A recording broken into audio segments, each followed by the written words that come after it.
I'll be very honest, Secretary, because I honor you, kilala kita, but I have a little bit of a trust issue with you right now. Because last year, we had a coffee date. At sabi ko sa'yo, Secretary, magpupuyat ba tayo and isa-isahin ko pa ba to sa budget hearing o mag-uusap na lang tayo? Sabi mo, ano concern nyo, Senator?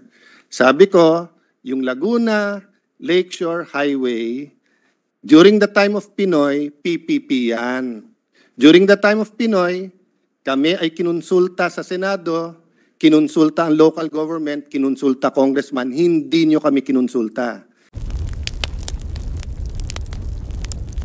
Morning, Mr. Morning. President, Presiding Officer, colleagues, Madam Chair, and of course the DPWH family, magandang umaga po sa inyong lahat.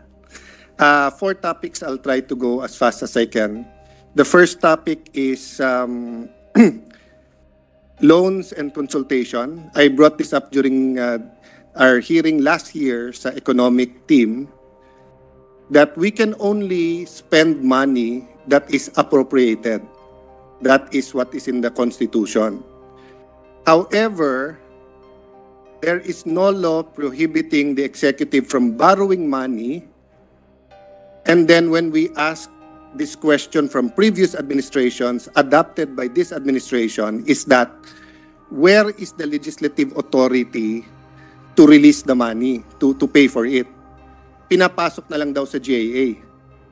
Dati, wala naman mga mediation clause or penalties.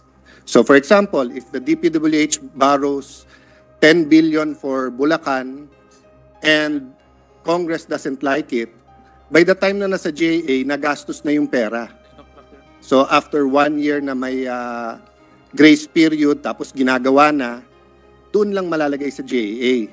So the point I'd like to make, Madam Chair, is that will the department be extra careful in consultation, especially with the local government and Congress, dun sa mga inuutang nila, para hindi tayo magka-problema mamaya? Mr. President, from my understanding, especially if we have to borrow for a big ticket item or any loan in particular with the funded DPWH project, it has to be approved by NEDA. Now, NEDA is composed of so many different departments, headed by, of course, the department secretary, but the Department of Finance, the Office of the President, etc. So, the DPWH, if I understand also the point of view of our colleague from Taguig, is that DPWH take an active role in advising the, let's say, the NEDA board after proper consultation with those that will be affected, like the local government, kasi the stakeholders. Kasi tama din naman yung concern natin na sa NEDA board, very macro. Pero pag hindi naman kinonsult yung mga nandun sa baba, kahit ang puro technical lang, pero baka yung application palpak. I agree with that statement, Madam Chair, yung sa macro, sa micro, but even sa macro kasi ang nagsasubmit sa NEDA, yung department. I'll give you example. Halimbawa, this was the pandemic and DOH believe in, anong pangalan nun? Ivermectin, di ba? And wanted to buy 10 billion worth of that medicine. And all the sciences was hazy, walang naniniwala doon, and Congress disapproves it.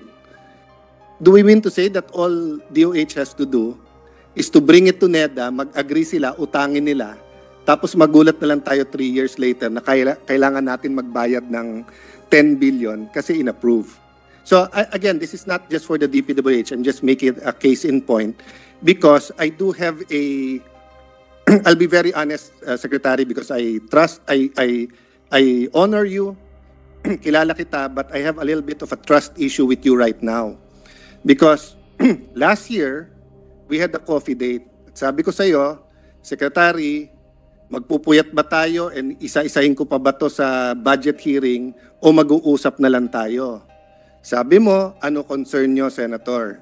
Sabi ko, yung Laguna Lakeshore Highway, during the time of Pinoy, PPP yan.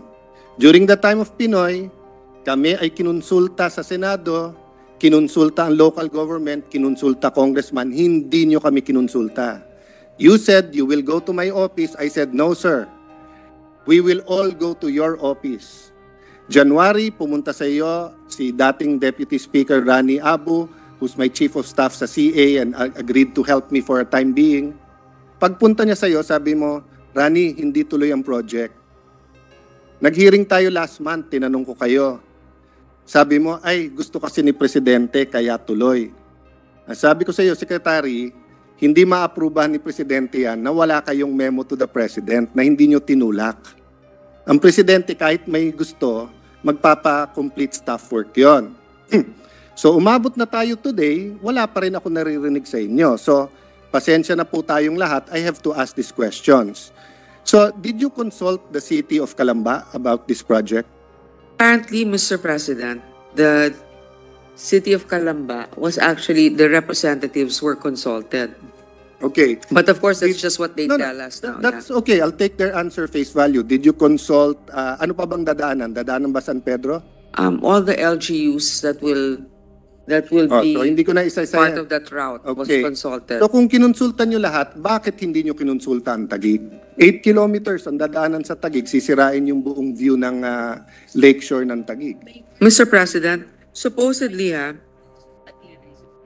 there were meetings conducted by DPWH. The City of Taguig was represented and led by Engineer Eric Castro, Ms. Lou Ancheto, Engineer Jericho Arsenio Flores, and Yes. Engineer Jerome San Pedro, Madam Chair, etc. they sent me a letter stating that. But yung aking ang coffee date with the secretary sa Sofitel, I told him that, Mr. Secretary, ang consultation, tatanungin nyo sila sa project. Tatanungin nyo, maganda, ano. Hindi yung sasabihin nyo, eto plano, ano comment nyo. So sinabi ko na, sinumbong ko na sa inyo, Mr. Secretary, na ang ginawa ng mga tao nyo, nag-appointment, ng tambak ng pera, ng dokumento, pero hindi tunay na consultation. So let me ask you this. Saan maglalanding yung Laguna Lake highway sa Taguig? Saan kayo mag-e-exit? Sa Bikutan, tama ba? Sa Bikutan ba kayo mag-e-exit? Yes or Mr. no? Para President, mabilis they're tayo. conferring with each other right now. Mr. President, supposedly sa Lower Bikutan. Yes, papunta dun sa General Santos Avenue, tama ba? Yes, Mr. Okay. President. Wag na natin yung kahabaan ng General Santos Avenue, ha? Yung lang intersection ng ML Quezon at General Santos, less than 1 kilometer. Ilan minutes na traffic sa ngayon? Alam nyo ba? Doon ako nakatira, kaya alam ko. At sinabi ko kay Secretary, it's 30 minutes for less than 1 kilometer. Hindi pa todo rush hour yun. Kaya sabi ko kay Secretary, may problema tayo doon. Baka kailangan nyo maglagay ng flyover. Eto problema. Ang DOST, hindi basta pumapayag sa flyover kasi may mga equipment sila doon na pag nag-shake, naapektuhan. Kaya hindi sila pumayag sa subway. So paano nyo ngayon sasabihin sa Koreano at saka sa ADB na okay plano nyo, okay consultation nyo, gagawin yung 2 oras traffic namin, lipat nyo opisina nyo doon. Kayo tumira doon. Gagawa kayo ng highway, sasabihin nyo sa lahat ng taga Laguna, 15 minutes, 30 minutes na lang. Hindi nga makakatawid ng kalye ngayon ng 20 minutos eh. O anong original plan nyo dyan? Hindi ba 4 lane lang yan? Ang panahon ni Secretary Villar, pinakiusapan ko siya. Huwag nyong ituloy yung isa nyong rota. Bakit? Ilan libong ancestral house ang gigibain nyo sana? 1,600. So nilipat nyo sa General Santos. Ginawa nyong 6 to 8 lanes. Despite that, traffic pa rin ngayon. So aanhin natin ang highway dyan. Ilan lanes yung highway? Mr. President, I think this is a very detailed consideration. No, but I would like, and also to help our colleague, I would rather that the representative from DPWH answer it directly. So I would like to request that we suspend. Mr. Madam President, Secretary, may I? may we ask for a minute suspension, Mr. President? Thank you. Session suspended.